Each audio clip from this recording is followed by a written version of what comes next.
Hi Downton fans, my name is Anna Robbins, costume designer for Downton Abbey, A New Era. You're about to watch an interview I did with my co-costume designer Maja Meschede at the Regent Street Cinema.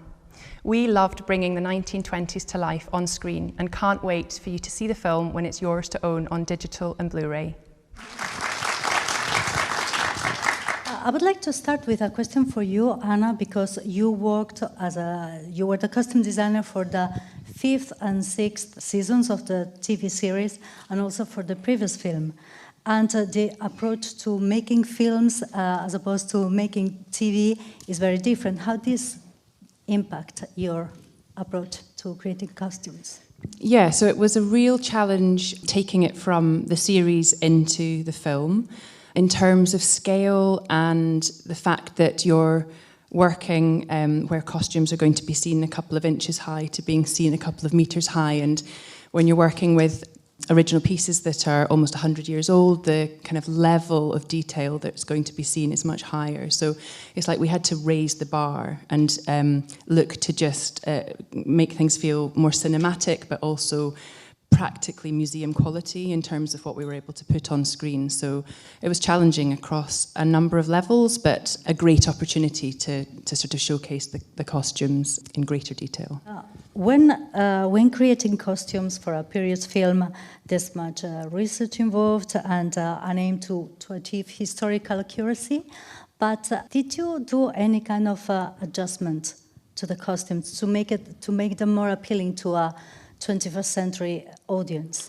Yeah, it's a tricky thing because Downton's is known for its accuracy, its historical accuracy, its sort of sense of the period, and to a certain extent you're almost straitjacketed by that because the expectation of it being accurate is so high. And I've always said this is still a fictitious drama, it's still storytelling, it's still wanting to use costumes to tell stories and help to characterise. And it's more, I think, about the authenticity of the period. So definitely wanting the costumes to feel authentic. And we used a lot of original pieces, which I'm sure we'll talk about in greater detail. But I've always said that it's a bit like looking through a contemporary lens at that period, and that you're curating from things that are historically accurate, but you're curating them with a modern eye. So it's covetable and aspirational to a modern audience, and it's a kind of edited version of 1928. Something very, very important in achieving the dream image that Downton Abbey offers is that it's a certain consistent coherence of all the aesthetics of the film, all the aspects like hair, makeup, set, photography, everything. How do you work? How do you coordinate?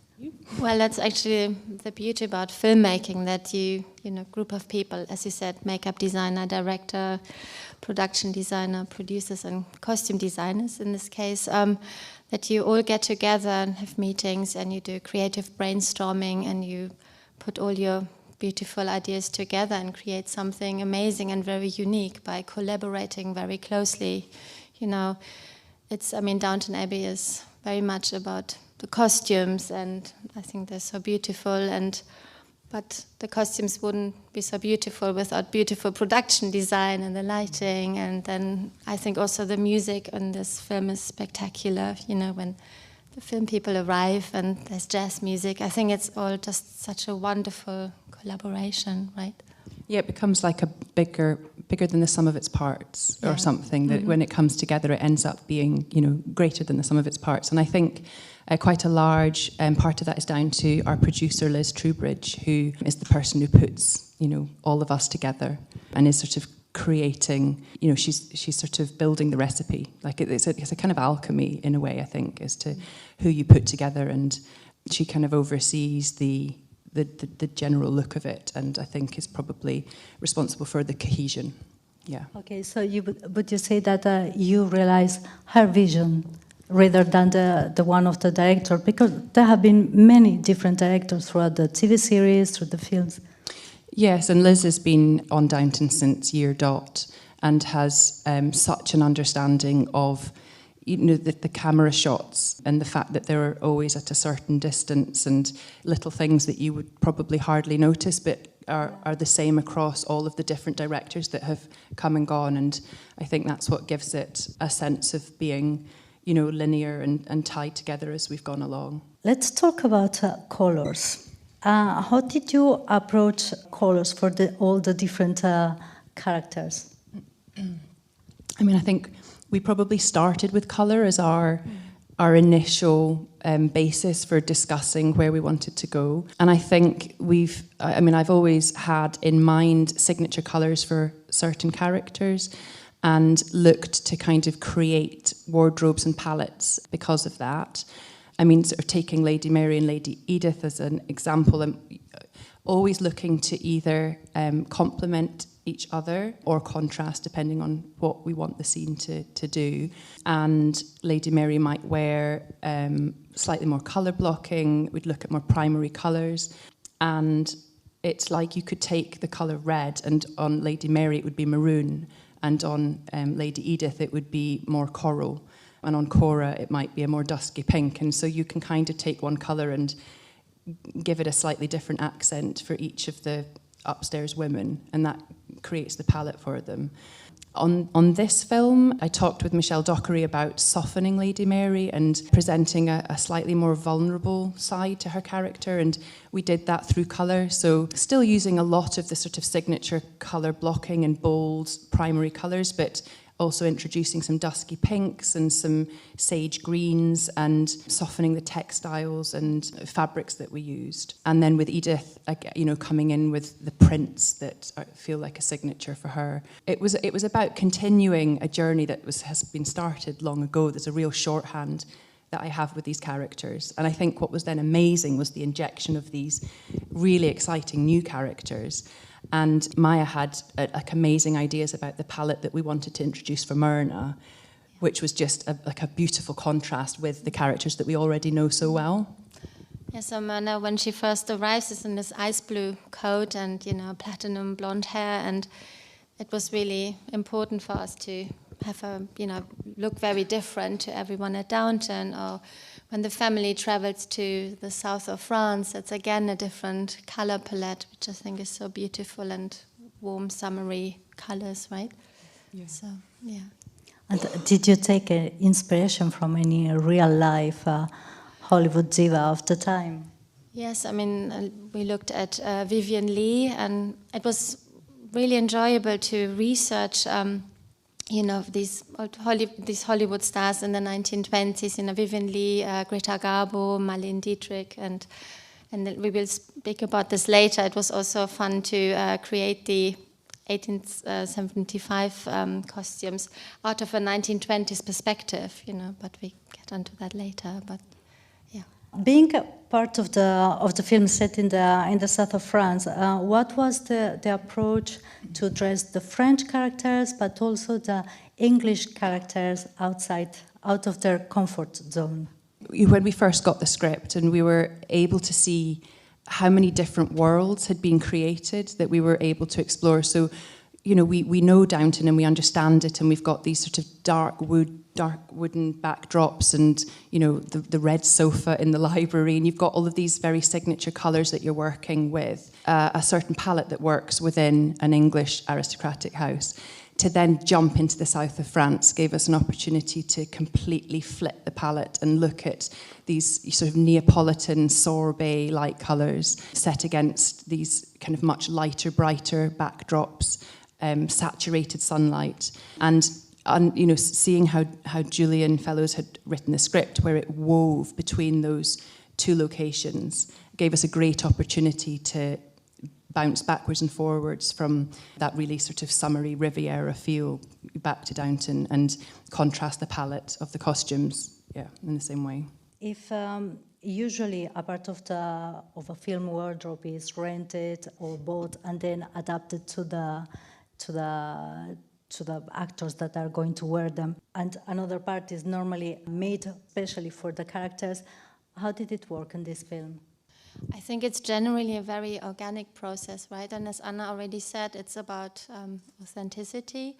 And we did find beautiful, 1920s original clothing from America, Italy, France, the UK, and also elements like beautiful lace, which then, we made dresses out of, and When we found beautiful pieces, that became, I guess, the starting point for a scene, perhaps, where you would know that it was going to be a Myrna or a Lady Mary, and then we would compose the scene, and then it would start to become apparent what we needed to make to complete those ensembles. Yeah. So I think it would usually start with an original garment or fabric, and we'd work that way. There's one specific dress for Myrna. She's wearing, it's the kind of aquamarine long evening dress with sequins, and basically we took apart a beautiful old 1920s cocktail dress that was unfortunately already quite shredded, right? And turned it upside down and created something new. And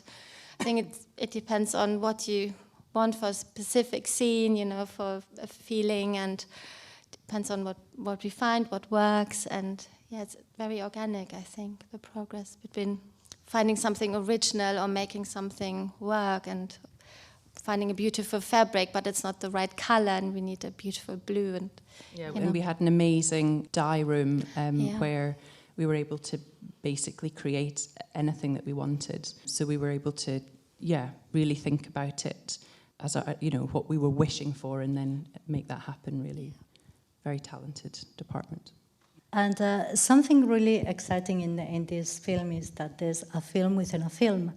And how did you approach the overall creation of the costumes for those scenes to enhance the difference between? Maja should talk about this because she led on it, and it was great. I just wanted to say that the reason it came about was because of us, in that there was always this film within a film, but it was written as the 1920s, and we were talking about it, saying, but this is this incredible opportunity to delve into a completely different world, a different century even, and create something that looks really different. And again, a side to 1920s society that we haven't seen. So coming up with the 1870s gave us this incredible starting point in terms of shape and silhouette and style.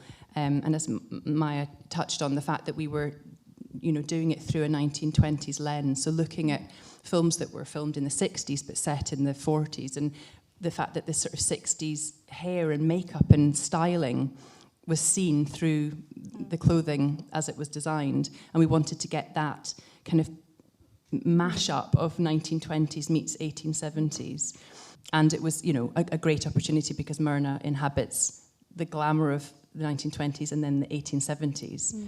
And it was quite challenging to look at, these 1875 costumes out of a 1920s point of view. It's like, how do you get there? What fabrics do you use? What flowers did they use? And there's this beautiful, it's a play called The Age of Innocence from the 1920s. And it's like, why does it look 20s? What exactly is it? And it took quite a while, and experimenting with fabrics, color, different textures, and especially beautiful old flowers made in the 20s.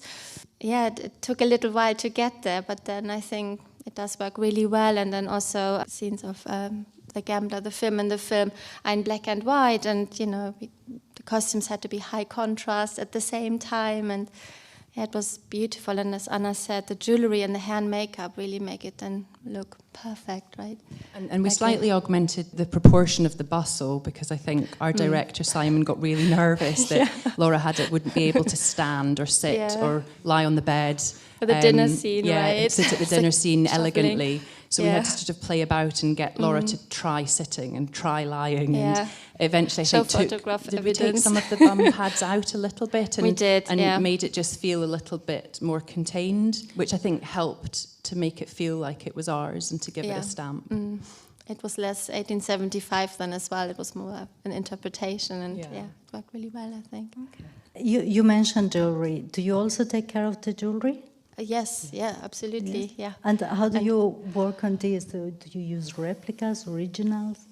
I think the jewelry is so important. I mean, it's kind of finishes off the look beautifully, and I can only speak for Myrna. I mean, what was really important about that, the jewelry that I chose for her was very contrasting, you know, to her look, whereas all the other beautifully elegant ladies from Downton, it really matched the costume and, you know, hand makeup. It just was such a beautiful unity, and it was quite fun to have Myrna then. It was clashing, and it just about doesn't really work, and that was fun, wasn't it? Yeah, great. And we work with an amazing jeweller called Sophie Millard, who has provided jewellery across all of the series and both of the films now. And I think we worked out that we'd hired over 500 pieces of jewellery for the film. It was like a constant stream of beads and diamonds, and it's a really creative process. And I mean, the accessorising is great. I love the millinery and the jewellery and the bag sourcing and the shoemaking. And we were really fortunate to be able to work with Bentley and Skinner as well, who provided us with some incredible originals. Lucy's tiara at her wedding and this beautiful brooch that she wears are eye-wateringly expensive originals, so it was quite a nerve-wracking day on set. And kind of peppered across the film, there's some beautiful pieces. I think Myrna had a few, Mary had a few. The ones that really, really sparkle tended to be the real diamonds. There are a lot, and I mean a lot, of hats in this film.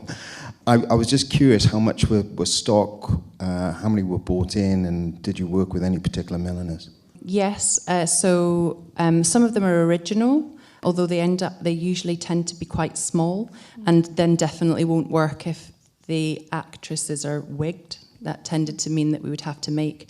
I work with an amazing milliner called Sean Barrett, who has made hats for like pretty much every film you've probably seen that's been filmed in the UK. And he's incredible at translating designs and going up into his loft and finding original trims and veils and straws and flowers and things. The vast majority of the principal women are bespoke made hats.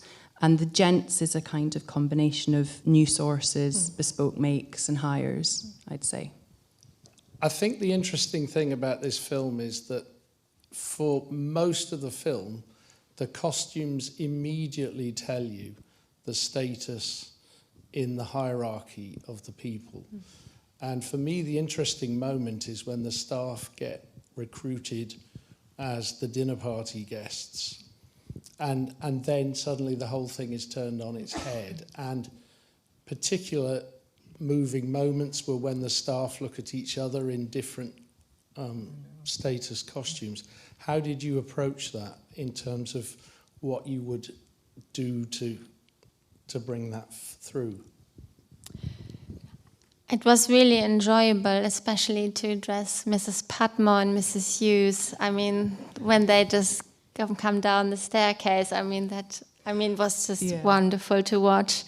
And I think, again, I keep using the word organic, but as soon as we started having the costume fittings and you work closely with the actors, it just evolves, and we just had so much fun putting on corsets and let's keep adding flowers and let's make the train even bigger and add some more jewelry. It was fun. It was really a beautiful experience. And Leslie, really who plays it. Mrs. Patmore, had always wanted to wear a tiara on Downton, and this was so she got her tiara, first of course. opportunity to take her little cap off that she has had since day one of series one, and she's never relinquished it because she just says that it's Mrs. Patmore's, it's her the favourite part of her costume, and she was able to take that off and put this tiara on, so that was like a really lovely moment. Yeah, we had the tiara before the costume was even ready, so we have the tiara.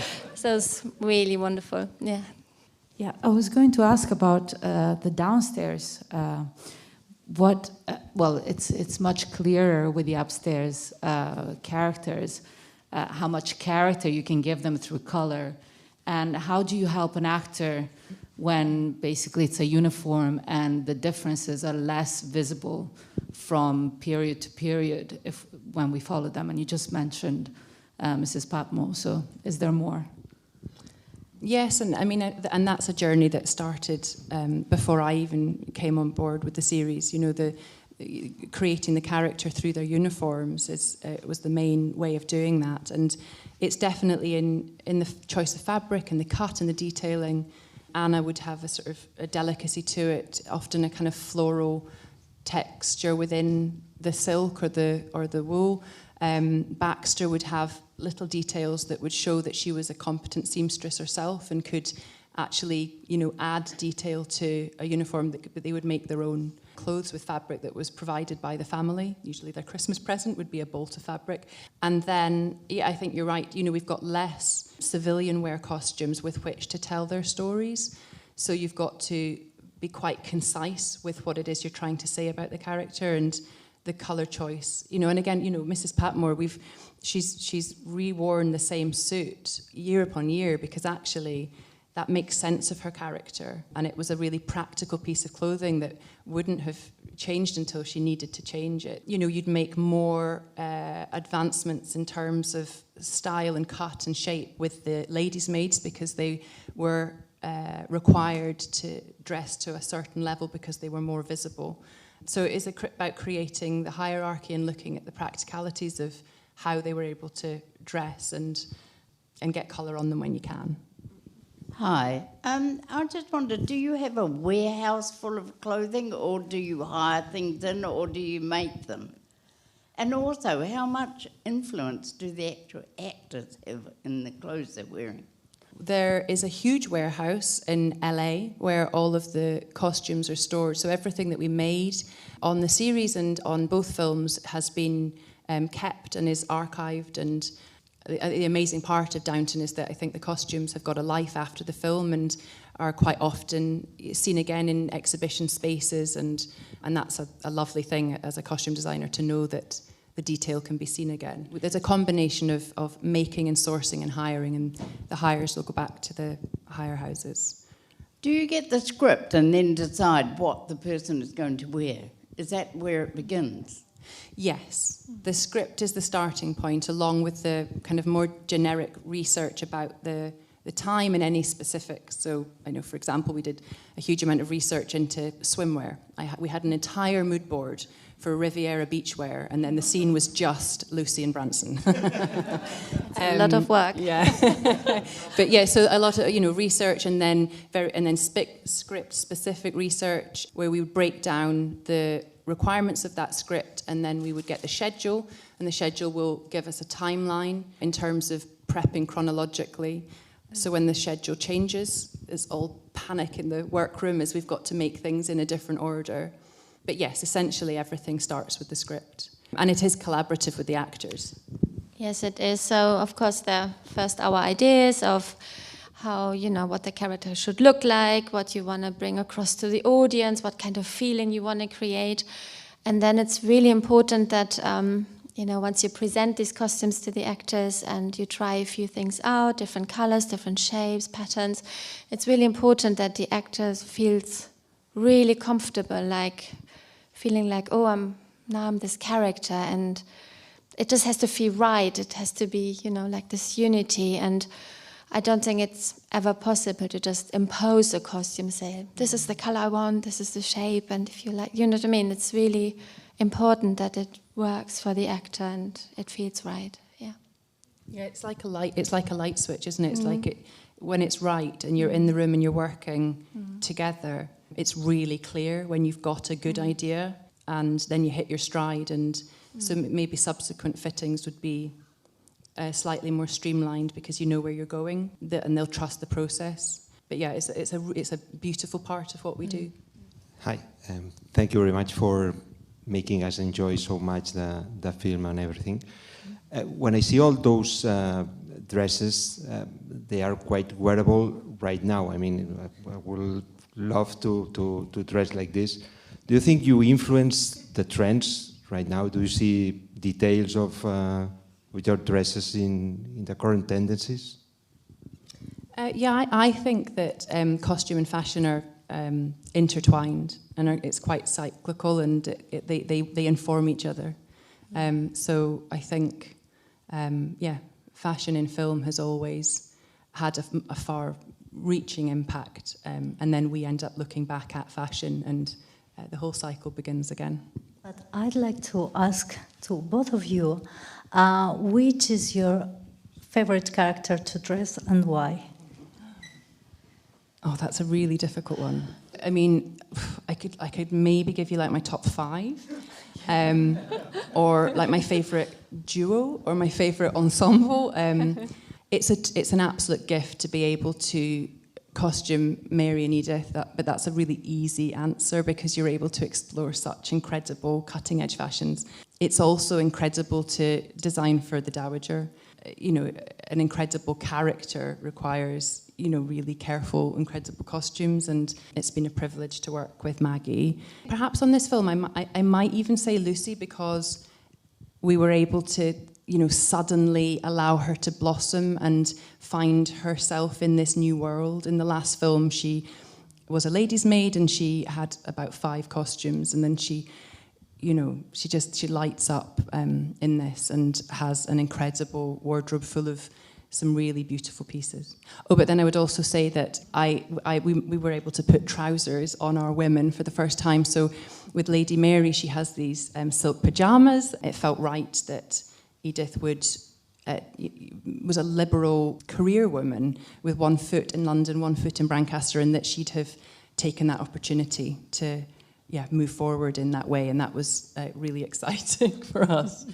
For me, it's also more than one character in one costume. I mean, I love Mrs. Hughes and Mrs. Patmore in their 1875 because it's just so charming, and it was very special. And then I enjoyed immensely dressing Myrna from when she arrives and to, you know, the little black and white film in the cinema in her boudoir was wonderful.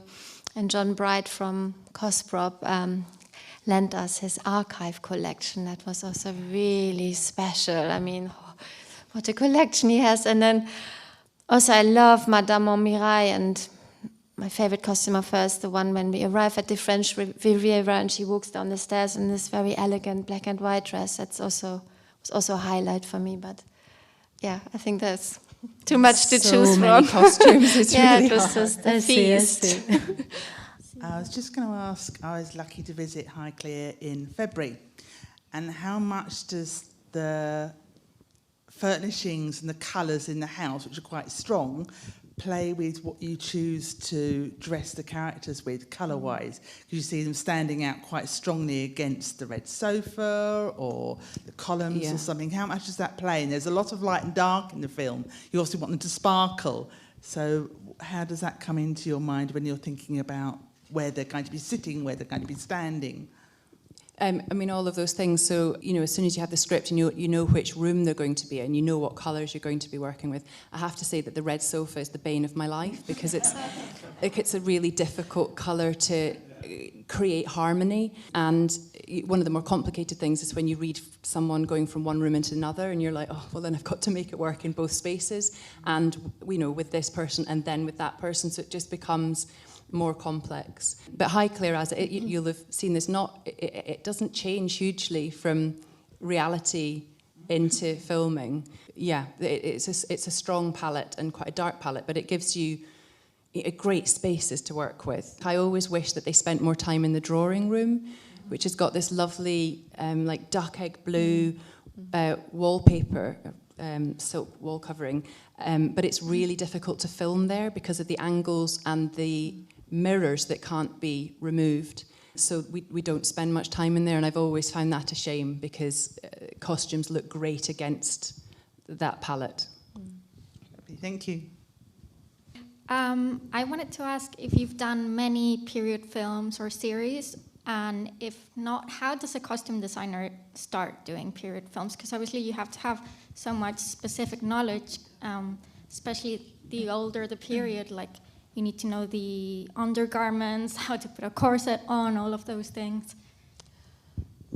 I think there are many different ways. Some designers start out at a very early stage and, you know, you just learn by doing, you know, just get thrown into the deep end and you just do it and you do research while you're making the film. I assisted for a long time, so I was watching wonderful costume designers, you know, looking over their shoulders and learning that way. So I think a lot is also just have to go and do it and you know, keep learning. I think I'm still, after 21 years, I'm still learning every day, right?